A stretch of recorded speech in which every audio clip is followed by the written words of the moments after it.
ready to go? Do you want me to start? Yes, please. Okay. So, good evening, actually, everyone.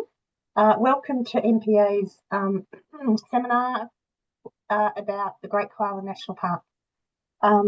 It's fantastic that we have a whole lot of NPA members and members building to join in a discussion and a celebration. So I'd like to start by acknowledging the traditional owners of the land, the various lands on which we are, which are many and varied, and pay respect to our elders past, present and emerging. My name's Liz Jeremy. I'm the president of the NPA at the moment, and it's a great pleasure to be here to talk about the Great Koala National Park. And it's a great story. It's a story of 10 years in the making. It's a story of preservation of our forests, but it's also a really interesting story of how we got to where we are, of all the people involved, the interesting politics of it, the work that is done locally, the work that is done by NPA generally, and the contributions of many. I think it tells us really interesting things about where we are in the world, what government does, politics, and what happens when community really comes together with a cohesive voice. I think it also tells us lots of things about what was great, what wasn't, and what we can learn for other campaigns for NPA. So we have a number of speakers today. We have Gary Dunnett on our panel, who is the CEO of National Parks Association. And he's going to give us an overview of the whole kind of journey. Graham Douglas, who is the president of the Coast Coast branch of the National Parks Association and immediate past president of NPA generally, is going to talk about government's assessment of the process. And Paula Flack and Denny O'Ryan are going to give us an overview of building businesses and community support and how the program rolled out locally.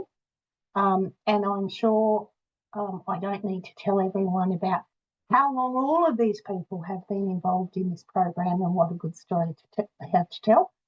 And then Gary is going to wrap us up with next steps and upcoming forest projects.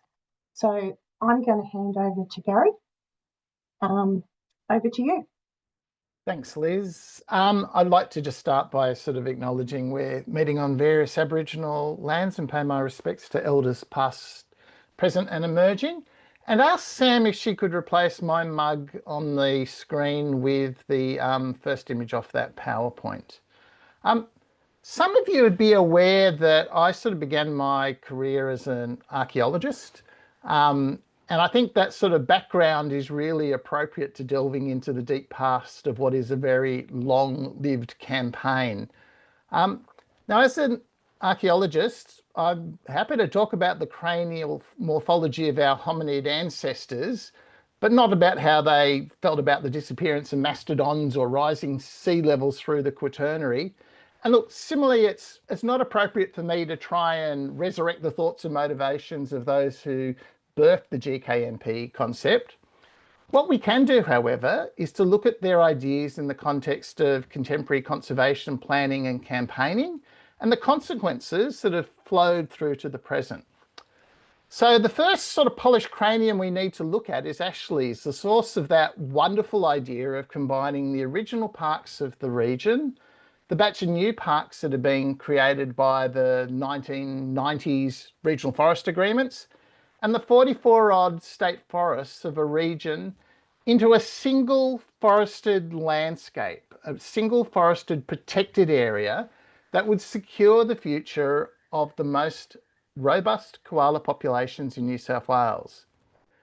And I think it's really easy to overlook that the simplicity of that concept was really quite brilliant. It combined an easily understood conservation rationale, protection of koalas, with a species of undoubted public recognition and appeal. And the idea was powerful enough to capture the interest of then opposition leader Luke Foley. The next step was to test the science of the concept as it applied to koalas. And the big step there was to commission David Scott to undertake a study of the region's koala populations. That study definitively confirmed their status as metapopulations, which were of not just state but national significance. So in other words, those populations of koalas on the Coast really were important for the entire species, not just for the future koalas in the local region. Most importantly, Scott's work also confirmed that much of the critical habitat for those koala metapopulations wasn't secure in the existing national parks, but sat at risk in the state forest. So the science supported the Great Koala National Park proposition as a step towards securing the future of koalas in New South Wales. And growing public concern and the instant marketability of the species all lined up in favour of the proposal. But it's also worth noting that this was a truly unusual new park proposal. The simple fact is that in New South Wales, and in fact even more broadly across Australia, it's really unusual to develop a park proposal around a single species. And certainly not at the scale of something like the 315,000 odd hectares that was being proposed for the Great Koala National Park. The only examples I can think of in New South Wales that go anywhere near this size for, a proposal that's driven by a species would be Yathong, where malleefowl were a really critical issue, and perhaps some of the string of reserves along the Riverina and Murray, where plain wanderers were the sort of driving factor there. But generally, park proposals begin with the natural character of the landscape. They consider the reservation status of the various ecological communities and habitats they contain. And then they delve into the potential contribution of those landscapes to a whole assemblage of different threatened species and ecological communities. So in other words, along with the clarity and communication benefits of having such an iconic emblem for a park, there were also some significant risks. We only need to think about the unedifying spectacle of the New South Wales Parliament's koala wars, the conservation issue that went very close to breaking a coalition while in government. It's not unusual to break coalitions while they're out of government, but in government was a really big deal, and it went close. In addition, however fascinating and precious koalas undoubtedly are, they're not everyone's cup of tea. I'm a bit of a heretic in that space. Personally, if you ask me about my biggest concern for the conservation of fauna in New South Wales, I'm much more likely to talk about my beloved migratory waders. In my backyard, I've been surveying for those species for more than 2 decades, and their numbers have plummeted by more than 90% in barely 2 decades. There's not many species that haven't actually gone over the precipice of extinction that go near what's happened to this whole suite of unbelievable animals that choose to sort of do a round trip from one pole to the other every year, and we're watching them disappear from this planet. So koalas aren't for everyone. Plus, and Sam, would you mind going to the second image? Plus, as a photographer, I rarely seem to capture those uber cute scenes of Mother Koala and Joey. I'm much more likely to see a dishevelled male perched high in the canopy, grumpily contemplating their own testicles. Maybe those are the only koalas that those hostile parliamentarians had seen, or maybe it just brought up painful memories of sitting on the back bench. Anyway, back to the critical question. Was a park proposal that had a single species focus too limited to sustain a campaign? Not at all. The reality is that we can do that, we could do that, we have done that, especially where you've chosen a species like koalas that acts as something of an umbrella for other forest fauna. And that's really another brilliant aspect of choosing koalas as the mascot or the symbol for the GKNP. Preserve the best koala habitat, and to a very large extent, you preserve the entire forest landscape. Now, I should mention at this juncture that some recent surveys have put some holes in that, koala skin umbrella. Unfortunately, what emerged was a delightful pigeon pairing of koalas and southern greater gliders, and I suspect Graham will speak more about that issue.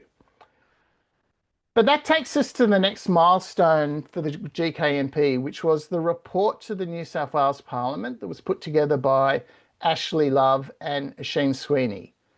And yes, it did lay out the case for a GKNP to conserve koalas, but it also showed that that proposal would deliver immense benefit for a whole range of both threatened and common forest flora and forest fauna. Most importantly, the report also demonstrated the contribution of the proposed park in terms of old growth forest, Gondwanan rainforest, intact catchments, and all of the associated species that come with a healthy forest estate.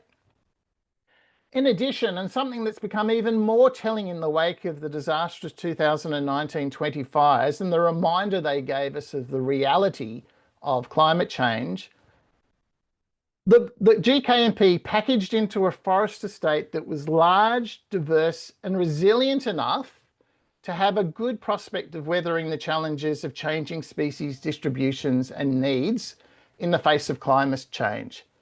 East to west, north to south, it's a landscape that allows for movement, it allows for adaptation to a changing environment. So I'm going to stop at this point. Basically, we had a proposal that was shaped, that had clear logic and clear scientific background, and it really took us to the critically important steps of helping the community and parliamentarians to reach the same conclusion that the GKNP represented the best possible future for these forests. Okay, and over to Graham, I think we have next, Sam. Oh, sorry, Liz. Yeah, thank you very much, Gary. And I won't have my video on because it's playing up at the moment. So I apologise to everyone for doing that. So what I wanted to do is set out, I guess, the journey and the approach that we undertook in trying to pursue the case locally for the Great Koala National Park. Prior to the state election, one of the things that became apparent to me was that we needed to have an enhanced and vibrant branch in which to locally advocate for the Great Koala National Park. And so a lot of my time was put into actually getting a coalition of people together under the umbrella of the National Parks Association and having that as the key driver for the proposal that had been developed by Ashley and Sheen, as discussed by Gary. But having said that, there were many, many players who were actually involved in that. And some of those you'll hear from tonight, particularly Paula and the role that she played. But it's really important that we had a groundswell of support and that we're able to actually talk to our communities in relation to having a voice for the Great Koala National Park. So prior to the election, we were able to get Penny Sharp down to or up to Coffs Harbour, and we got engaged with her through a number of processes. It helped that there was also a koala reserve that we're looking for in Campbelltown, and that actually helped get some impetus for koala conservation as well. And getting the minister or the then shadow minister into Coffs Harbour to actually announce the decision, to talk to the branch, and to actually talk about what would happen into the future, and getting it on the agenda, the political agenda, into other forums. And so Minister Sharp also used the opportunity through the Nature Conservation Council and other forums to actually make clear that there was support for the Great Koala National Park. Interestingly, they would not use the word the. They had to use the word a. So it was for a Great Koala National Park, not the Great Koala National Park. The other thing that happened is that because we had Kate Fairman, who did a bill in the Parliament to establish or to transfer the state forests to the National Parks and Wildlife Service, it actually allowed us to expand the area that we were looking at and to actually look at all of the forest estate in a much grander and bigger view. That really helped in terms of then cementing the idea that we would look at a range of state forests. And our task then became one of, what do we actually know about these state forests? We actually had a mud map. We had an idea of the areas that we wanted to create, but we knew very little about what the asset was. So one of the things that the branch did very early on was commence a mapping exercise where we actually looked at all of the different attributes that we could design in relation to the areas, essentially from Kempsey up to Grafton, and out to the escarpment.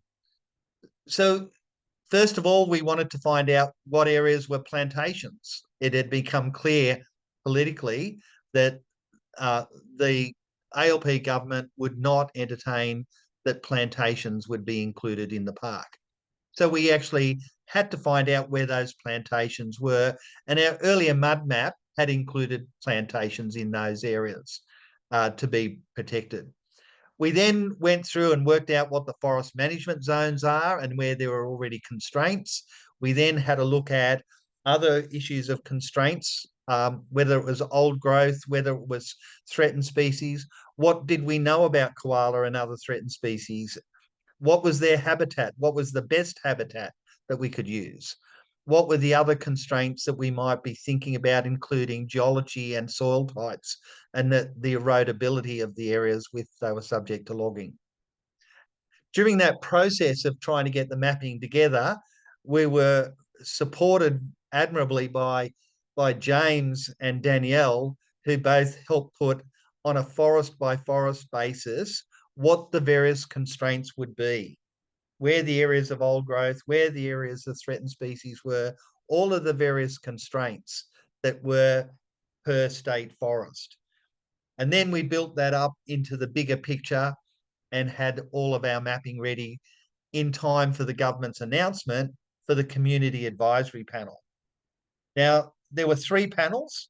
There was an industry panel where the industry was doing a rear guard of trying to say that none of the areas should be reserved. We had an Indigenous advisory panel with the local Aboriginal communities in the area and different groups who were representing Aboriginal interests. And then there was the community advisory panel, which involved many of the groups, including NEFA, NCEC. It had the Nature Conservation Council, NPA, Nambucca Valley Conservation Association, Bellingen Environment, and the Clarence Valley Environment Centres. So the various groups came together in conjunction with local councils and Destination New South Wales. And through that process, we were able to present the information, the data that we had collected, that others had collected. People took on different roles. So people like Dylan presented very much the economics, how much timber was being taken out over what period of time. He was also talking about water quality and the importance of the catchments for in terms of having these areas protected. I was talking about the opportunities and constraints. Others were talking about the local issues. Paula was very good at actually presenting some of the really important local issues and local concerns that people had. And we were able to actually get local government largely on side. And that was a really important exercise because some of the councils were not, in theory, on our side in terms of having the Great Koala National Park. By the time we'd actually undertaken a significant level of work in that panel and presenting the information, we were able then to get the government through the Park Service and through the department, the bigger department, to actually go out and do something which was very unusual. And that was they did drone surveys for the first time for threatened species over a huge, wide area. Now, what that did is it picked up all the other species as well as koalas. And as Gary has said, one of the crucial things that came out of it was we were seeing koalas in very large proportions closer to the coast. It doesn't mean they weren't further inland, but substantially in the coastal areas. And as we moved inland, we were finding more and more greater gliders. And the greater gliders were turning up as being crucially important. And their habitat requirement was critically important. So the impact that forestry would have on greater gliders became a crucial issue. There were other species that we, as a community and NPA, identified to the Park Service, but it is clear that the koalas and the greater gliders were the two key species that became dominant in the way of thinking about the reserves and the reserve categories into the future. Where are we now? Well, the government has made the decision and has declared the 176,000 hectares that were assessed by the Park Service for inclusion. And what they did is they added additional national parks. So they had a 465,000 hectare Great Koala National Park. So bigger than what NPA had been advocating in terms of 315,000. Now, some of those areas are not really koala areas, but it includes Guy Fawkes now in its entirety as being part of the landscape to which we're actually looking. What happened then is that the announcement included that 6 mills would close, that there would be 300 job losses, there would be 100 people who would get jobs in the National Parks and Wildlife Service, there would be a compensation package involved, that there would also be an additional budget. So the total budget went up from $80 million to $140 million to over the forward estimates, and that work was commencing on preparing the legislation for the creation of the park. And the recent discussions we've had with the Park Service is indicating that we can have some influence on the reserve categories and those areas that are identified for recreational opportunities within the park. I'd like to just conclude with us thinking about how the current investments that we make into our strategies is so different to how we've done it in the past. These parks are at the big scale, but we've been able to invest in mapping in a way that we've never done before. And it can tell us so much. It can tell us the areas which are already constrained and which already present opportunities for government to think about. And we're actually thinking about how we can use that in our next step for the areas outside of the Great Koala National Park. The key message, though, has been the end of native forestry on the North Coast in particular, but in New South Wales more generally. And I think the Great Koala National Park campaign and the way we conducted the campaign has brought to light and brought to the Premier's attention the fact that sometimes you can't always compromise. And the Premier made it very clear that if they tried to compromise on the 176,000, no party would be satisfied. And that for koalas in particular, the future could only be guaranteed if the full area was actually going to be dedicated and become national park. So I hope that's of some help and a way of thinking about how we undertook the campaign. I would summarize it in 4 key steps. 1, consolidation and making sure that NPA has a voice and has support locally to actually make it happen. Secondly, to engage with the politicians more directly, opposition as well as governments, so that you actually have them on side in relation to what was being proposed. Third, come up with your solutions. Don't rely on government to provide the solutions, but actually work out what is the asset, what are the opportunities, what are the constraints, and to present that to the government so that they can actually use it. And fourthly, to celebrate and to ensure that we're lobbying right up to the decision.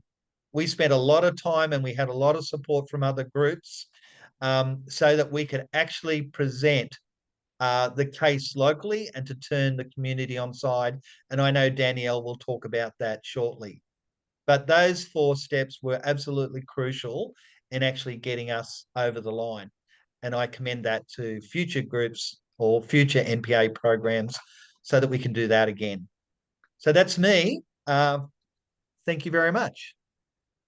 Thank you, Graham. That was amazingly interesting and insightful, and your observations, I think, are invaluable for NPA. So now we have Danielle Ryan, who is probably all of you know, an employee of National Parks and also a branch member of the Coast Coast branch, and Paula Flack, who has been a long-term advocate of the Great Koala National Park, and both of whom have done amazing work in supporting and promoting the Great Koala National Park with lots of energy but lots of love. So over to you two guys. Thanks, Liz. Danielle and I agreed that I'd speak first. I'm assuming that's still okay, Danielle. So I'm speaking from Gumbaynggirr country, and I'd just like to pay my respects to Gumbaynggirr elders, past, present and emerging. So my focus, I've been involved in the campaign since the actual Ashley's first idea, which was 15 years ago, and it took sort of 5 years to get to that point where in 2010 NPA lodged the proposal. And then the campaigning really started from there. But it started off quite randomly, and my focus was in the regional campaigning side of things and coordinating NPA's campaign later on. So I just wanted to take people through a very quick campaign journey from that moment when the proposal was lodged with the government. We didn't really have a structured campaign or a clear strategy. It was all very ad hoc, and we local conservationists we gathered basically once a month in Bellingen to talk about how we might best engage with the community and promote the proposal, raise awareness about it. And we came up with lots of ideas. There was really terrific energy in terms of the enthusiasm, but not a lot was actually being done. And we realised that we were sort of coming up to another election, and Labor was still in opposition, and we really wanted to develop some tools that Labor could use, but that would also engage community, give people, sort of inspire people to understand what the Great Koala National Park could look like and what it could mean for local communities and local economies. And to do that, we decided we'd try and develop some concept plans. So I'm just going to share my screen now. Hopefully this works. Just to...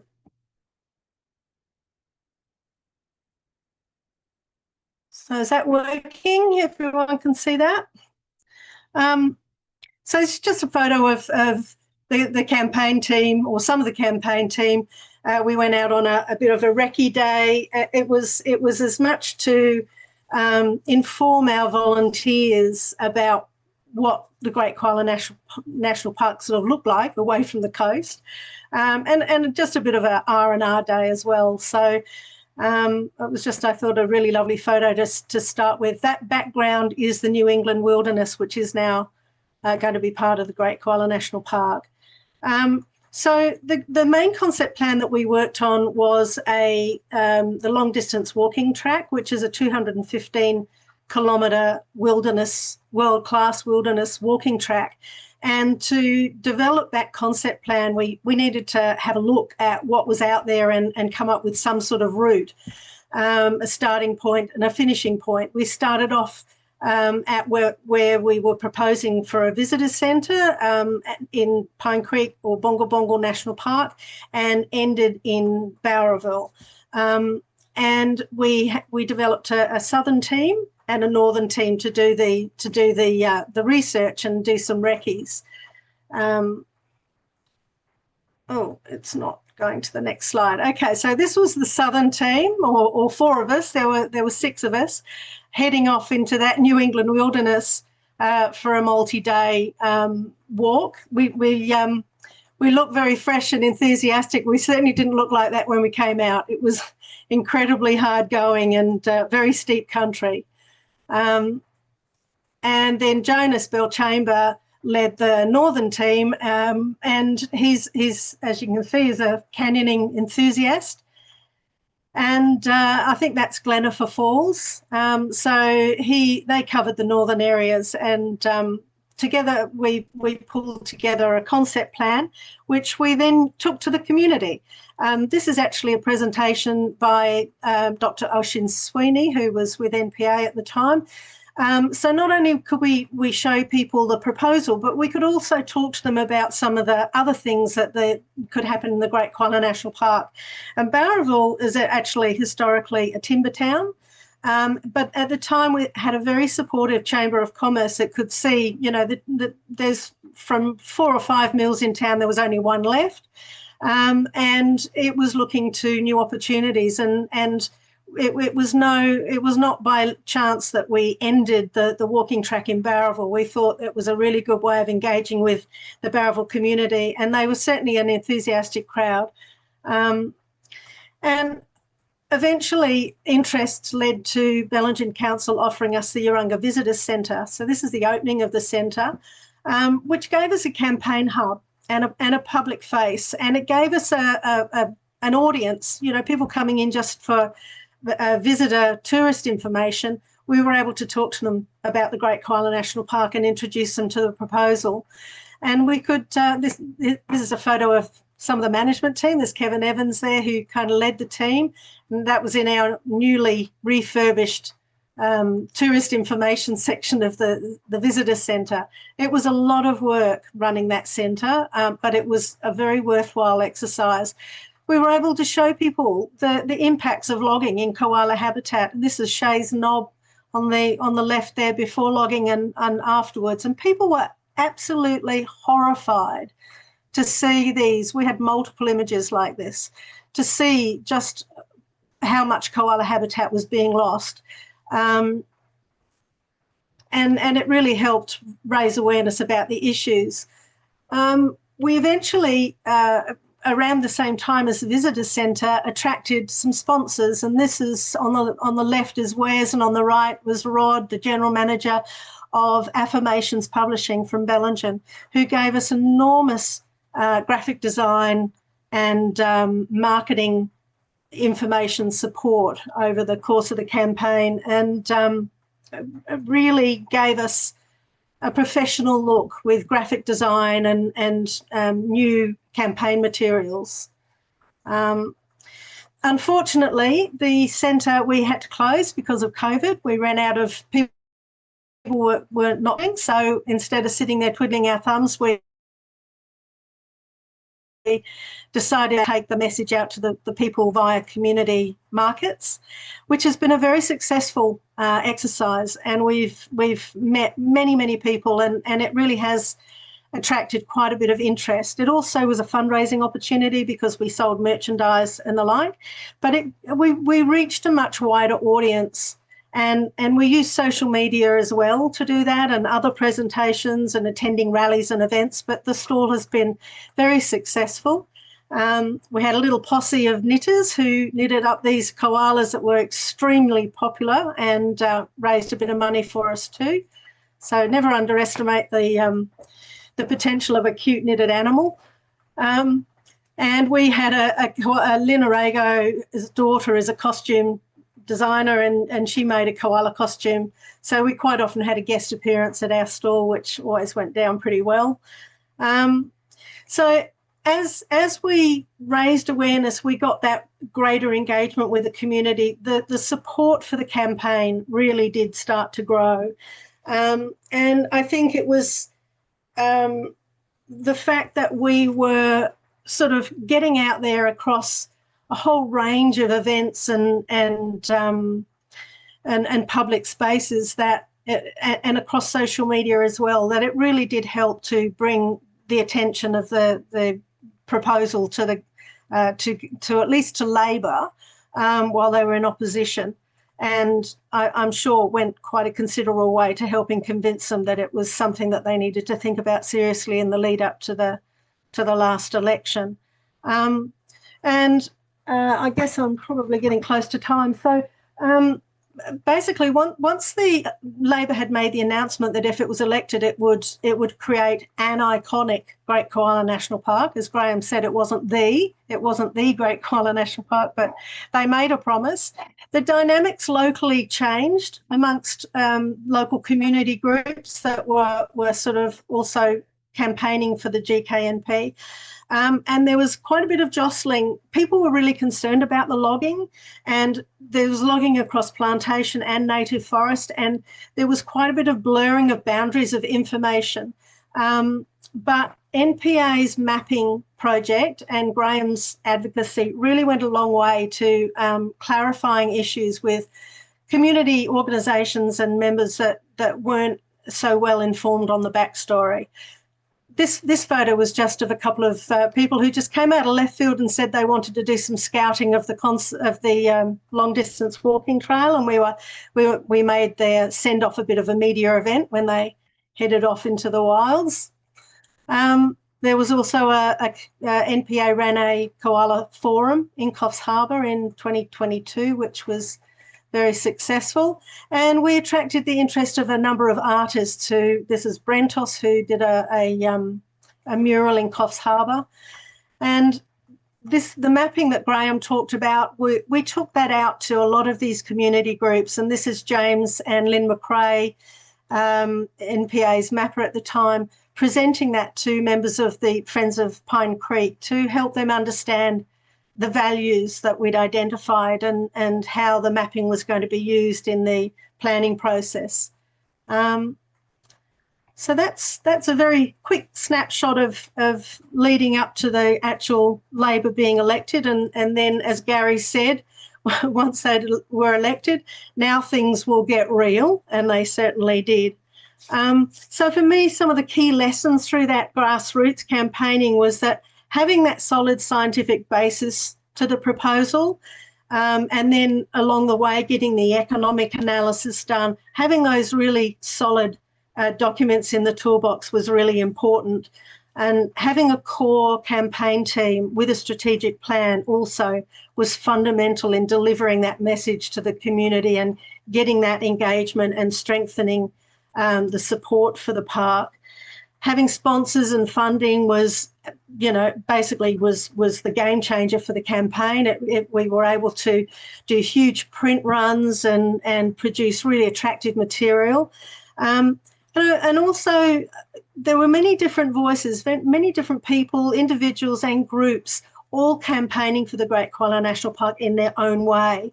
And some people said, oh, isn't it a shame we can't all get together and all do the same thing? But actually, I think that diversity of voices went a long way to strengthening the campaign and showing the government that it wasn't just the same old, same old.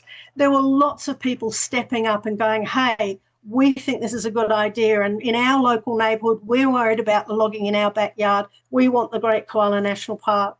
So I think that was a really, it was beneficial to have different groups doing things their own way. And I think my final personal lesson out of this campaign has been how important it is to look after yourself along the way and make sure that you get time out to actually get out in the bush like we did in this last photo, to just remind ourselves what we're actually working so hard to protect. Thank you. I guess it's over to me then. So I'll just share my screen. Here we go. Sorry, I've got the wrong one up. Here we go. Okay, so I've been asked to speak about the final push, our collaborators and our fellow travellers. Thank you so much, Paula and Graham. You've done such an amazing work, very inspirational. And thank you to everybody else even who were working before us on this campaign, like Kevin Evans, who I can see is on the line and I've never had a chance to meet. I think that the message that's coming out loud and clear from our presenters is that it really does take a village to get such a big and bold campaign idea over the line. So I guess when I came into the picture, that was in 2022, and I'd just begun working on this vision for the Great Koala National Park. And I realized when looking back now that as I was entering in that moment, I was entering at a critical time as the campaign quickly evolved into an unstructured social movement with substantial new players entering the conversation, from community groups to activists to politicians from all walks of life and NGOs from close and afar, including one from the US. We had Bob Brown involved, WWF. So there was, and even politicians from across the aisle, like Catherine Cusack, who was a former Liberal, and some of the independents. So there was a big change brewing in the air, particularly in 2022. Sorry, 2022. And so I guess, the opportunity to do this presentation has sort of made me think, well, how did a park proposal to save the koala really turn into a vibrant social movement? And I guess the key part of it was something that Graham mentioned in his presentation, and that was really the Koala Conference in 2022. Because this brought together a diverse range of stakeholders, from community groups to politicians who united behind a cause. And I think MPA was quite clever in capitalising on the momentum for politicians and the community to really see the government create genuine action on saving the koala. And we really drove stakeholders via that conference towards galvanising our Great Koala National Park vision as that centrepiece for saving the koala. And as a side event, we had an opportunity to do a couple of side events, which I experimented with, and I wasn't sure what was going to work, but we just gave it a go.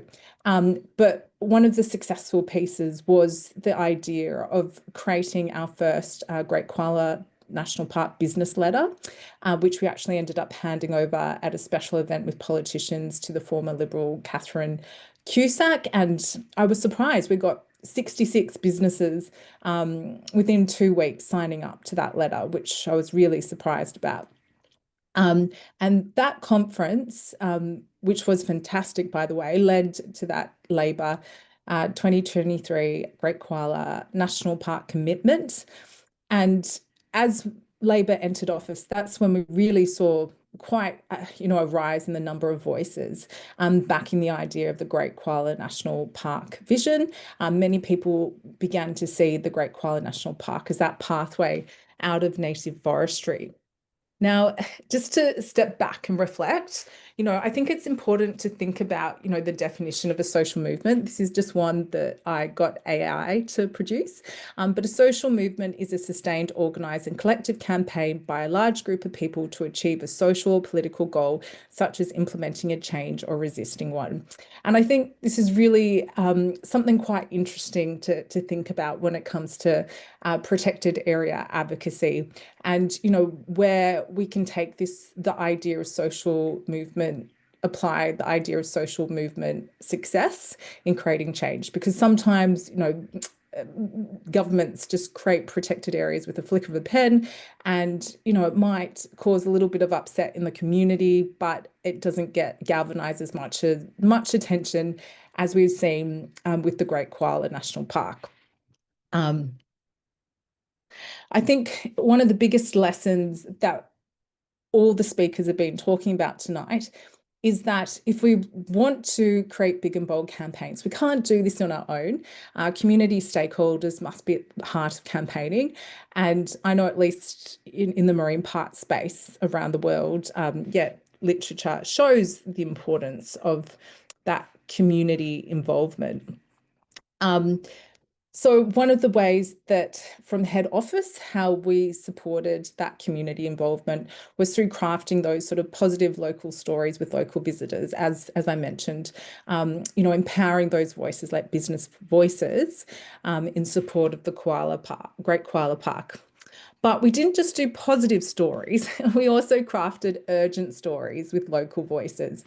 So behind the scenes, we secured 2 major stories on the project, on Channel 10 with the project, highlighting, you know, the issue of logging within the Great Koala National Park and putting immense pressure on Penny Sharp and Min's government to do something about it. And they did announce a suspension out of that on logging the koala hubs, although that was, you know, far from what we actually wanted to achieve.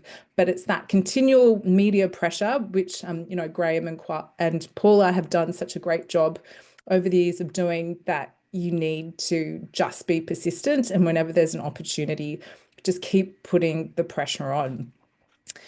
Fast forward to 2025. So I'd taken a bit of time off for maternity leave. And yeah, I was pretty surprised when I came back to realize the Great Koala National Park hadn't been announced and there was general social movement burnt out. And people were really impatient to stop logging in the Great Koala National Park. And yeah, people were very, very upset. And I guess we needed to do something different. The Great Koala National Park campaign just needed a refresh. And we were very fortunate because, yeah, we had a funder who reached out to us and pretty much begged to give us money to give the Great Koala National Park sort of a campaign refresh. And we didn't have a lot of time to do this. That's why when we did some photography work, it ended up being me and my kids on the in the picture on a van touring around our local Coffs Harbour region. But yeah, I just wanted to give a quick thanks to the Australian Climate Biodiversity Foundation for giving us that large grant.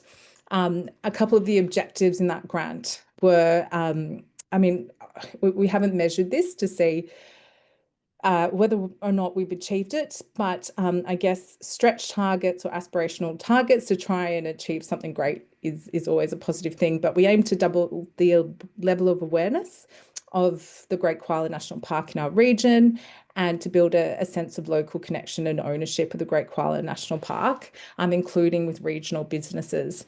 And our strategy was pretty much centered around creating a positive, visually appealing campaign to get people excited and to get to, like, I felt we were already very close, but we just needed to get to that tipping point of success because there were so many stakeholders behind this, but it just needed that final push. And within that campaign, as you know, funding can do a lot of wonderful things if you can get it, was we were able to print around 1,300 core flutes distributed around our local community. And it's so cool because, you know, people still have them up in their backyards. And yeah, it kind of makes you proud as a MPA member to see them up around in the community. And yeah, I mean, Paula did the great work of delivering 15,000 flyers to homes. And we did another business letter, which ended up being quite successful. This time we recruited 1,000 businesses to join a letter. And we also turned it into a very sort of beautiful petition or letter, which ended up being handed over to the politicians. So over here on the left, you can see some of the independents who came to visit Coffs Harbour and met with some of our leading Sorry, businesses. Danielle, sorry to Yeah. interrupt. We can't see what you're looking at. We can see the last slide Oh, of fast okay. forward to 2025. So you might need to unshare and then reshare. Okay, cool. Okay, hold on. Let me have a look. Oh, wait, is that better? Can you see it? Can you see that Yes. one? Yeah, Yes, that's the one. okay. Yeah. I'll just quickly go back. So anyway, yeah, this was like the picture that was on the truck going around, for one of the pictures going on an advertising truck for the Great Koala National Park around the Crofts region. And this is the artwork that was designed by the amazing artist Brentos to get people excited about the park in our local region. And here's a couple of photos, including a picture of the sign outside someone's house and at the markets. That's the new fantastic flyer that Kieran in head office created, as well as designing the business letter. And then also here's a wonderful photo with a couple of our businesses and three of the visiting independent politicians who came to collect that letter.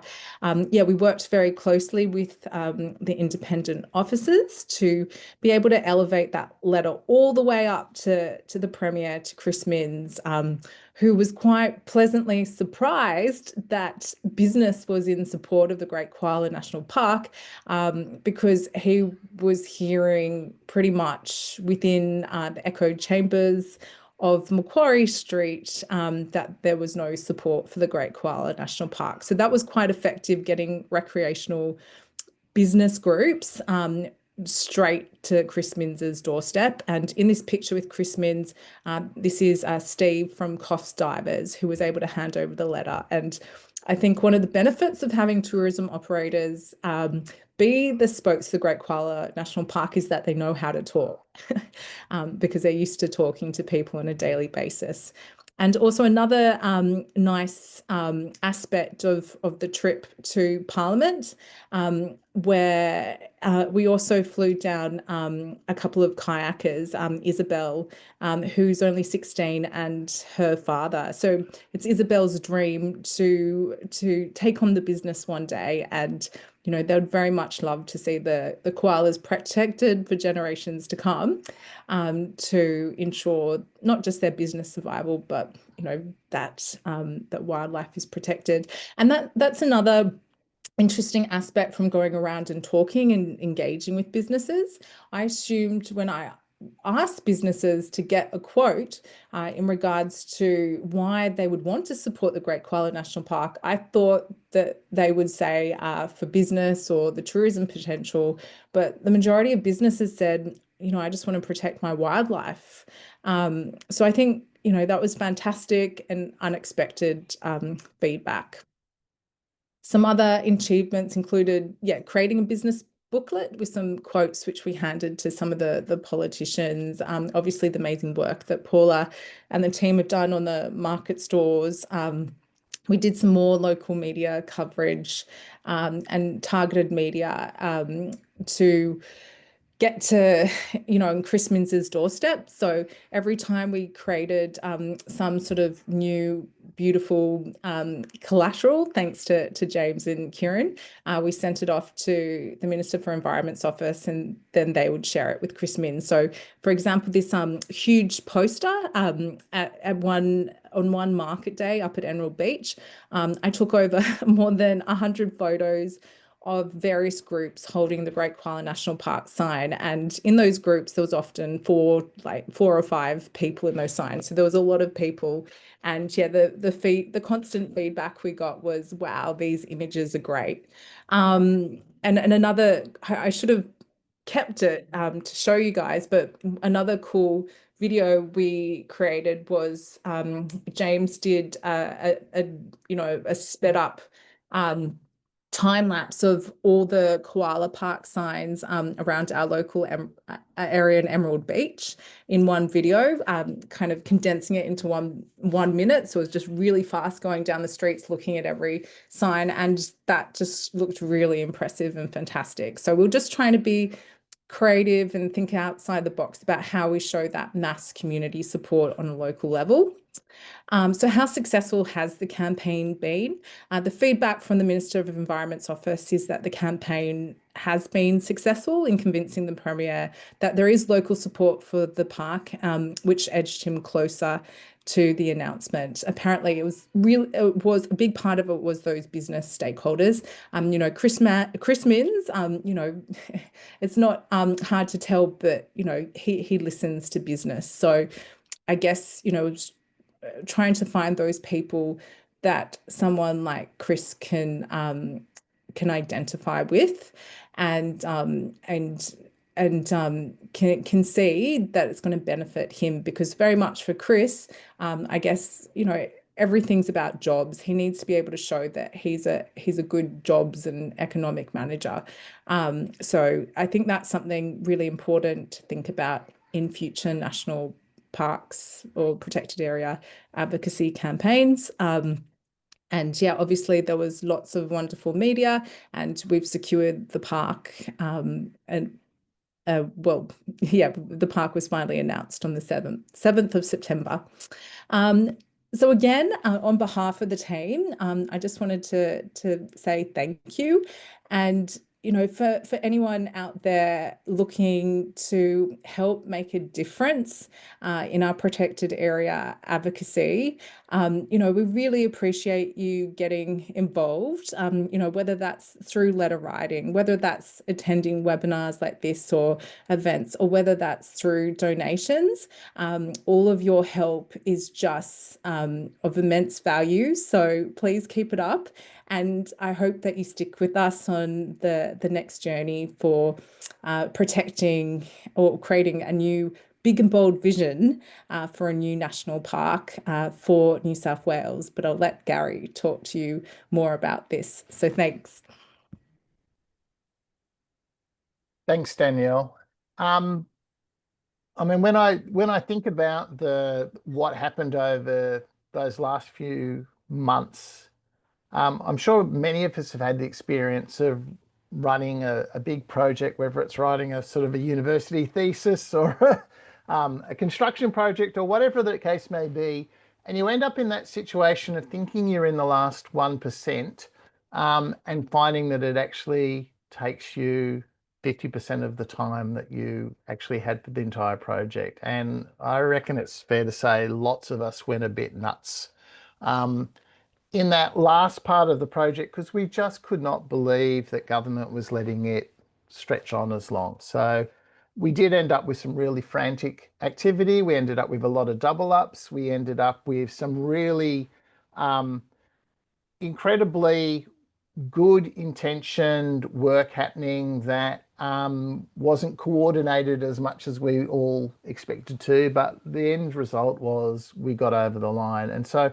what I really want to just finish up on, and I'm sort of mindful that we're very quickly coming to the end of this of our advertised time for this, is the next steps. And that really breaks into, I think, two parts. One is the really unfortunate thing of the Premier, in announcing the park, framing it as being contingent upon the approval by the Commonwealth of what's called an Australian Carbon Credit Unit, which is specifically designed to essentially give the state government financial credit for stopping logging in the former state forests. And that was stated in bold terms that the park was contingent upon that. I've yet to meet any of the sort of really canny players across the conservation movement who think it would be anything other than absolute electoral suicide for Labor to be back out of the Great Koala National Park at this point in time. Absolute suicide. So actually, having gone through all of that anguish of the last phase of getting the park to the point of announcement, it just sort of feels as though we're now being strung along with further tension. And what I'm going to say to you is that we do absolutely need to keep an eye on the progress of the ACCU. We do need to make sure that this gets to the point of the absolutely normal piece of legislation that goes through to create every national park that happens in New South Wales. And that isn't an instantaneous process. It needs, easements to be extinguished or recognised. It needs to be, it needs existing use rights, whether they're, cattle not easements, adjustments and whatnot to be extinguished or recognised. It needs every fence line and road to be sort of sorted out, and that tends to take many months. But nonetheless, we need to make sure that that happens. But we also actually can't lose sight of the fact that that all has to happen, but I don't think we actually need to see that as our greatest priority at this point in time, because frankly, the solution for it not happening is at the ballot box. It's not going to be further advocacy, because we've already made the case for the GKNP. Where we need to focus so much attention now is actually on making sure that this new national park lives up to its potential. And what that means in practical terms is actually the stock standard management planning process actually coming to fruition for this park. And it means actually working through all the challenges of restoring degraded former state forests. And this is no small thing at the scale of a park of the magnitude of the GKNP. And what I want everyone to be aware of is that NPA has been one of many players in this campaign phase of the project. We're also, though, I think the organisation, without any dispute, with the most experience in getting down into the nitty-gritty of park planning. We've done it for all the other 870 odd national parks across New South Wales. So we do bring a lot of collaborative existing skill to this task, but this is going to be no small challenge in the case of the GKNP. I want you to think about the difference between a logging operation, an operation which is all about multiple SNEG tracks. It's about roads which are designed to get heavy equipment out of those logging coops. It's not thinking in terms of, okay, from a fire management perspective in future, where do you need to have a track network? From a recreational perspective, which are the most suitable places to have walking tracks, to have other tracks for whether it's mountain bikes or horses or whatever the case may be? Where is the places that are appropriate for people to camp?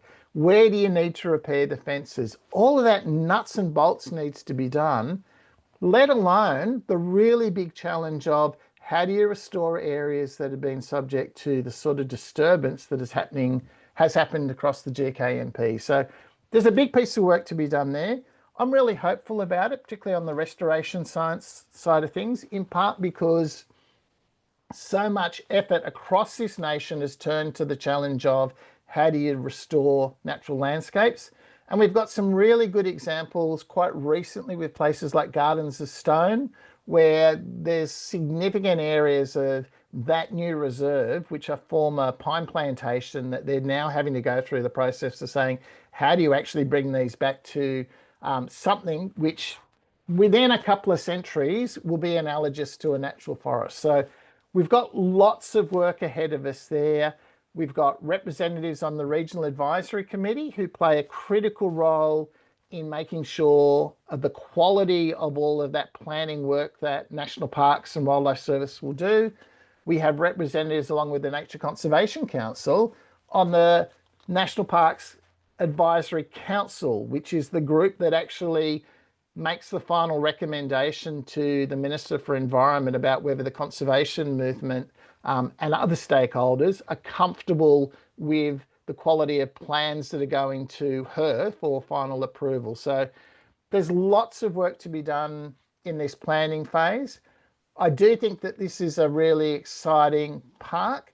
And I think that we can also take a lot of comfort from the recognition that some of the absolute jewels of our existing national parks that are within the umbrage of the Great Koala National Park, and we're just flicking through some of the images of that, particularly from Dorrigo at the moment. But Sam, if you could just sort of quickly get through to that last image. Yep, that's the one. The previous one. Yep. I think what we can take some comfort and inspiration from is that places like Dorrigo, even though they have a long history as a national park, I think Dorrigo was first, well, the core part of Dorrigo was first protected in 1925, and then it had additions through the 1990s. But the reality is that you walk through the Dorrigo rainforest and still the stumps that you see there are, in many cases, significantly larger than the largest of the living trees in that landscape. And in some areas, I still don't quite understand how the old bullock team technology was able to remove some of the timbers that came out of that landscape. But the point is that you're still now walking under closed canopy. We know that these landscapes can come back. We should be thinking and talking and planning at the century and millennia level about how these places will be restored, and we can see that they have that capacity. So I don't think this is by any means an insurmountable task to get the GKNP up to the full potential of what it could be. But let's not kid ourselves. This won't happen on autopilot. It is going to need an enormous amount of work, an enormous amount of scrutiny, some really good science, some fantastic pilot projects, and a lot of advocacy from all of the people who hold this place dear to make sure that we really do end up with the GKNP, the Great Koala National Park, which has been in people's hearts for so long. The potential's there. We now have that opportunity. We just need to make sure that the really hard work of bringing this landscape back to its full potential actually happens. Thanks, everyone. Thank you, Gary. That was really inspirational. So I'm really conscious that it's nearly 7:10. There was lots of energy in the discussions, and that always runs the risk of running late. Sam, do you still propose to do questions now? We do have a couple, and I think Gary has touched on most of them anyway. But Gary, did you want to add anything else to David Stead's question about the differences between announcement and gazettal? No, look, that was what I was trying to cover, Sam. It's really that issue of none of it is actually locked down until we have an act before the Parliament that establishes the Great Koala National Park, or to be honest, whatever it is they're going to call it. My personal take is that I'm struggling to believe that they will rename all of the national parks that are already gone through a consultative process. I suspect this is going to end up a little bit more like the Blue Mountains, that there's an overarching sort of concept of the Great Koala National Park, but we'll still have the bits of it will have their own names. But I could be wrong. That'll be fascinating to see how that plays out. No, But I think the legislation is the point at which it in absolute terms exists, and the point at which it then takes another act of legislation to, if any future government wants to unpick it. So this is the great challenge and joy of protected areas in the New South Wales statute, that it takes an act of Parliament to create it, but thankfully it also takes an act of Parliament to bugger them up. I might add something there, Gary, if I can. Just that the clear intention is that where there are state forests adjacent to existing parks or reserves, they will be added to those parks and reserves, and that there will be some areas like Nambucca State Forest, which is close to Paula's heart, where it's not connected to an existing area, and as such, it will have to have some status in its own right. But one of the challenges that we can't overlook is there are pre-existing uses in these state forests which will limit how we can turn the nature of that type of reserve, that park. If you've got, extensive mountain biking, or you've got extensive motorbikes or archeries or things like that, they won't become necessarily nature reserves. And so we actually have to think about existing use and the extent to which the government is going to accommodate those existing uses, but also limit their environmental impact so that they're not impacting on the environmental, ecological, and cultural values that need to be protected. Thanks, Graham. Just moving on to a different question, and this one's probably more for Paula and Danielle. And it's from David. What were the challenges and how did you handle dealing with people who oppose the project? So we touched on that a bit, but is there anything else you'd like to add?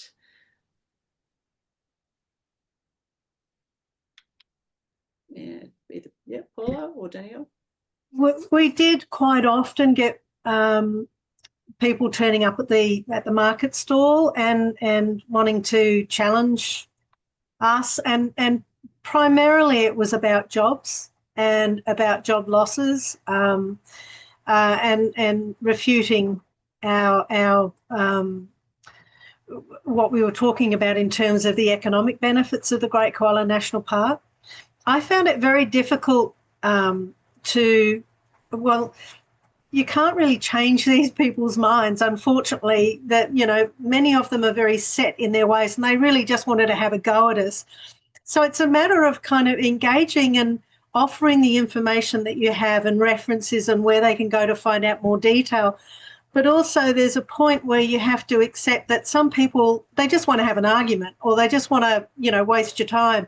And you've got to kind of pick your fights really and move on to people who are more receptive and more likely to engage and support the campaign.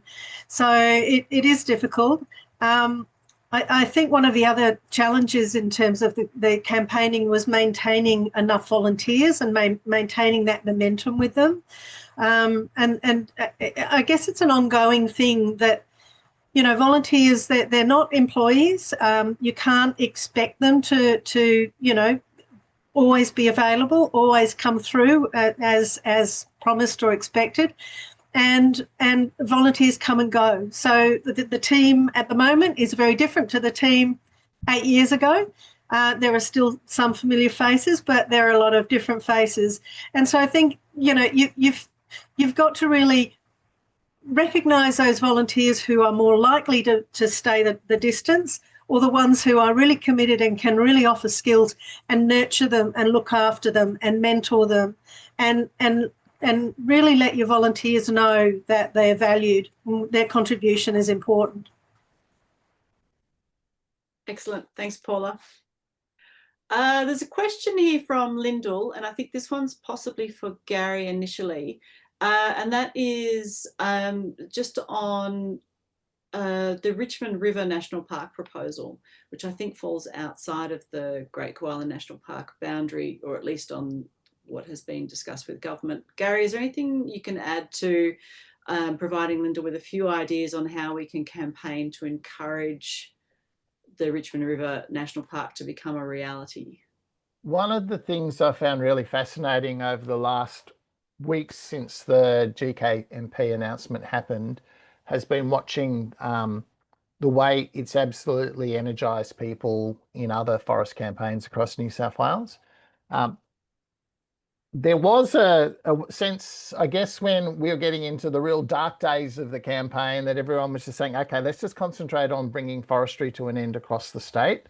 And what's happened since then, I think, is people have seen the example of GKMP and said, all right, it's really quite useful to give government stepping stones that have really strong community support, local community support in particular. So I think we're going to see a whole range of these local proposals. And I've got to say, in NPA's case, we're putting a lot of energy now into developing a proposal for Southern New South Wales, which is essentially the GKMP on steroids. It's instead of 315,000 hectares, we're aiming for a bit over 1 million hectares.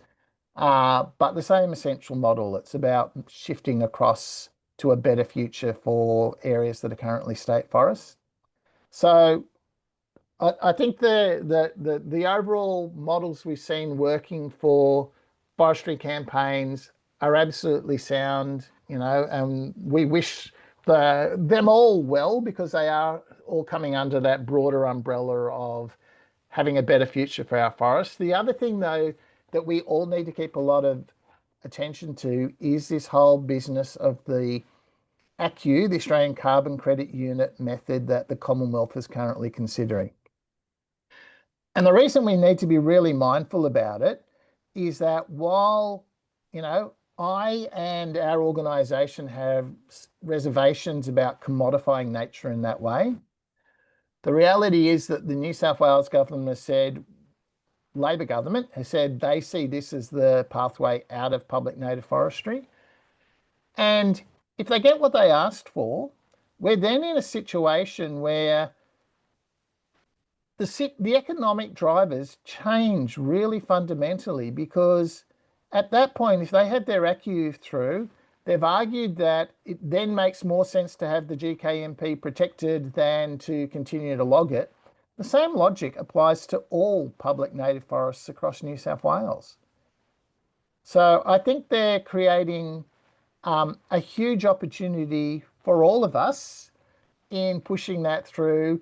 However many reservations I might have off the back of the biodiversity trading schemes we've seen horrendously corrupted in this state and elsewhere in the country, but their own logic captures them into an inexorable conclusion, which is they need to stop subsidising forestry corporation, and they need to start protecting all of our public native forests. We need to shift to a plantations model in this state. Simple as that.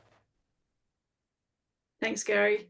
And I think we have one last question, and it's a bit outside the GKNP topic, but it is a topic that affects a lot of the national parks that we advocate for. And that is, this question is from David: how do we prevent commercial tourism activating within planned protected areas? Look, I think we need to be actively involved in the policy debate around this. I think as a NPA, we understand that there are situations across the state where commercial operators are in fact providing services that make it easier for people to experience and enjoy a visit to a national park. And where they can happen without adverse environmental impact, and where they don't exclude the general public, I don't think that our organisation has an in-principle problem with it. It's where we are crafting, government consistently strives to contrive situations to create a commercial opportunity, is where we need to really be careful. Personally, I have some real reservations about some of the multi-day walks that seem to be constructed purely for the purpose of generating a commercial opportunity for a single lessee and licensee. And we've seen that in places like what was proposed for Light to Light through Biwarra National Park, which was really displacing a very well-established history of independent walking in that park, and it was becoming a commercial one. So that's a problem, but I don't think we should be focused on the fact that there's a commercial operator helping people if it's not excluding others and if it's not generating an adverse environmental impact. It's not the commercial issue that's the question, it's how it actually impacts the ecological integrity of the park and other park users. Excellent. Thanks very much, Gary. That's it for all the questions. Liz, do you want to do a wrap up and close us off? Thanks, Anne. So thank you to all our panelists. Thank you for your amazing insights into what is an amazing outcome for a long campaign of great dedication by a whole lot of really committed people and a community that really values where it lives, supported by an organisation that has done great work in enabling and tactically navigating a path that has generated a fantastic outcome. So thanks to Gary, Paula, Danielle and Graham. Thank you to all of you for attending, and we've still got 25 online, so I think we've done well. Enjoy the rest of your evening, and if it's raining where you are, love it.